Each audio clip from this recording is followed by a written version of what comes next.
Last month, Britain's largest privately owned water company, Thames Water, announced that bills would have to increase by 50% next year. At the same time, then CEO Sarah Bentley announced her departure, and she was replaced by Catherine Ross. Today, Mrs. Ross was grilled by members of the London Assembly regarding the city's water supply and London's ability to meet the demand for water over the coming decades. The answers from Ross were surprisingly honest, and a tacit admission regarding the failures of privatisation. Here's Labour's Leonie Cooper asking whether bills are going to go up. One of the issues, apart from the logistical challenge of your 20,000 kilometres of pipes and digging up all of London's streets and dealing with all of the leakage, is the financial cost. And obviously that's been absolutely front and centre of the coverage recently, talking about whether or not Thames Water no longer has financial stability. It's servicing a £14 billion debt. I've heard you saying we've got £4.4 billion of liquidity.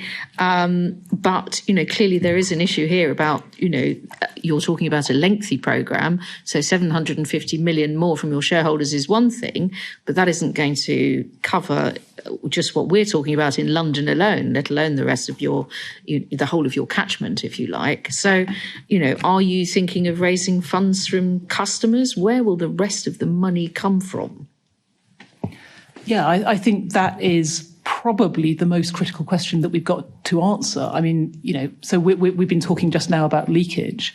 Leakage is one of the problems we've got to solve, and I've talked a little bit about how we might do that. It's not the only problem. I mean, we've got to solve the problem of sewage discharge into rivers. We've got to do more. We will come on to sewage going into rivers. I'm not going to ask about that, but my colleagues definitely will be. No, I'm sure. But all of these things need considerable new investment, and those investment drivers are twofold. One is that we do have an ageing asset base.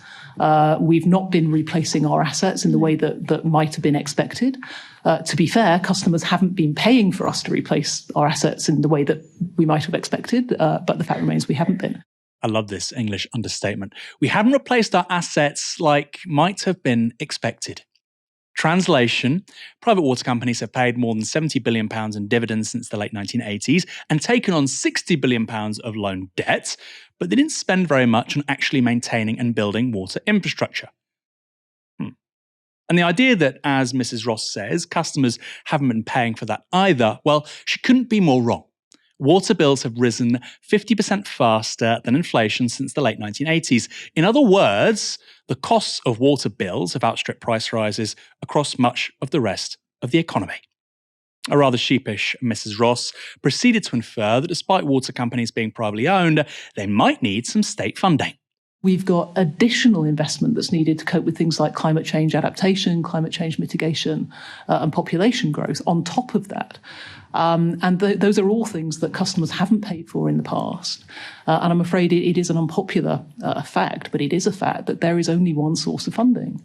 And the source of funding is ultimately the customer, at least in the absence of taxpayer funding, and the customer and the taxpayer aren't very different.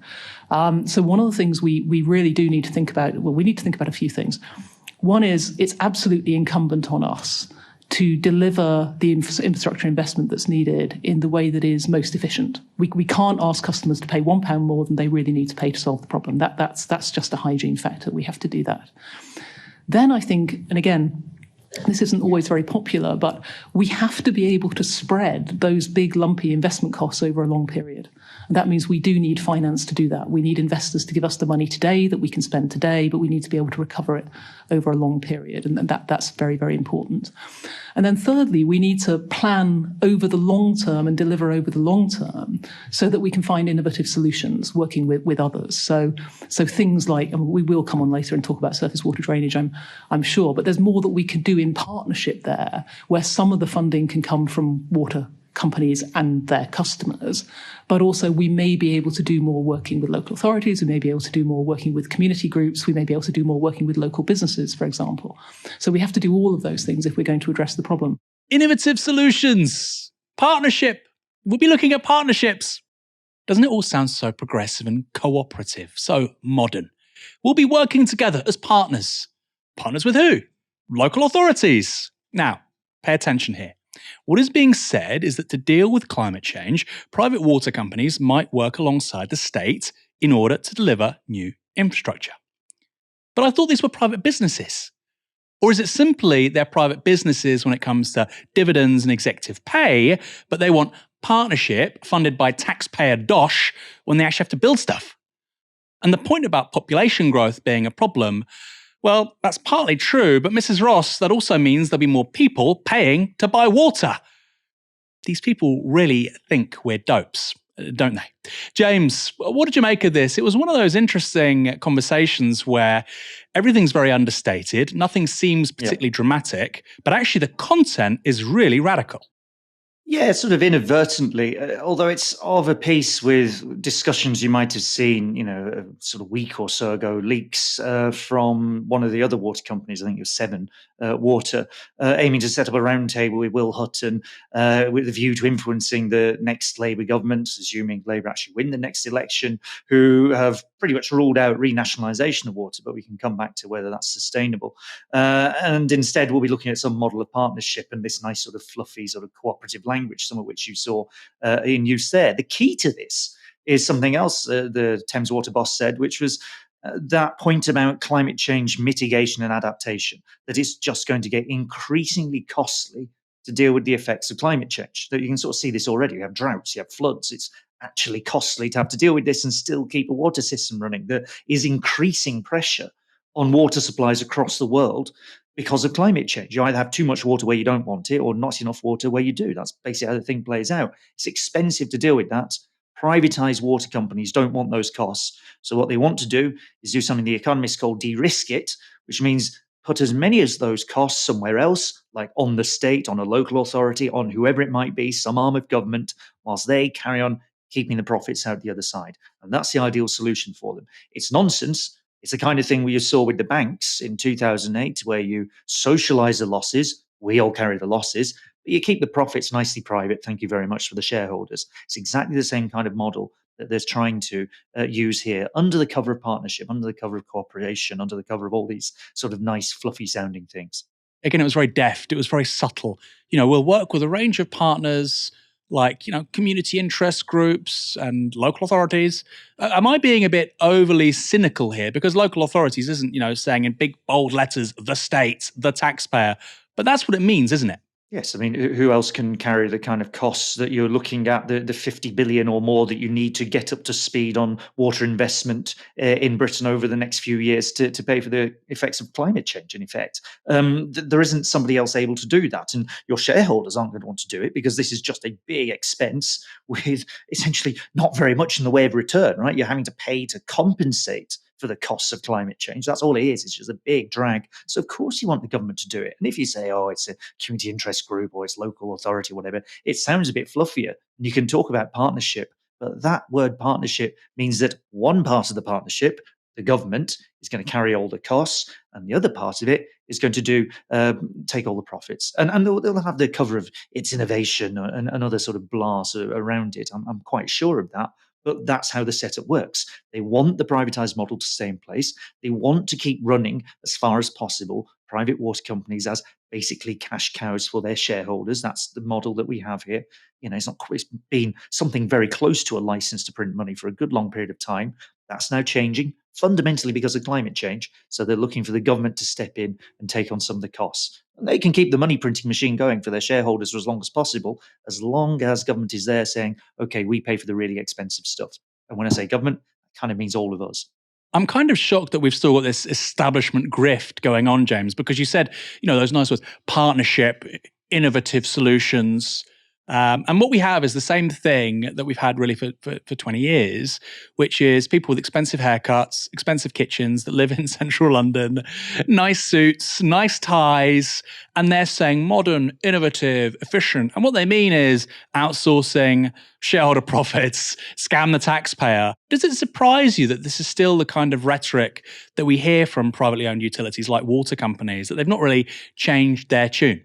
It's not really profitable for them to change their tune fundamentally in this. They have a business model which they quite like. If you're a shareholder of Thames Water, this has been fantastic, really, for a very long period of time. So that's great for them. It's not so good for everybody else. The cost increases, the inadequacies, as referenced, by the way, in that clip, by the Thames Water boss. That's the problems that we all have to deal with on the other side with this lumbering, awful business of climate change, which is going to impose huge costs and difficulties, even in rainy Britain, on how we deal with and manage the water supplies that everyone can actually have access to an essential of life. I mean, that's the fundamentals of the issue here. That's going to be really expensive. And the language they've got is all this nice fluffy stuff. And of course, if it does the job, they'll carry on using it. I do think there's a bit of a twist starting to happen around the world with how capitalism does adapt to climate change. You are starting to see more and more of governments moving into areas that in those years of neoliberalism, it was always sacrosanct. It was always like, let the market deal with this. That's how we're going to run the economy. You now find things like over in the US, the Inflation Reduction Act, hundreds of billions of dollars invested in clean energy technology. Similar thing with semiconductors. China's been doing this for years. The European Union is talking about this. This being Britain, we're going to get a sort of half-cocked, dopey version of it, where it's mostly protecting private profits and not doing enough to actually look after people and provide a service. You can see how this is happening because we have pretty inept institutions for running the economy, and we don't have a political force at present that's going to change that. So we're going to end up with a bodge job version of this process. And you can see the water companies trying to line themselves up to keep their business model fundamentally intact, preserve themselves against the threat of public ownership, which is real, because we may well find, as was threatened with Thames Water, that the government just has to step in because the thing's just fallen apart due to the rising costs and all the rest of it.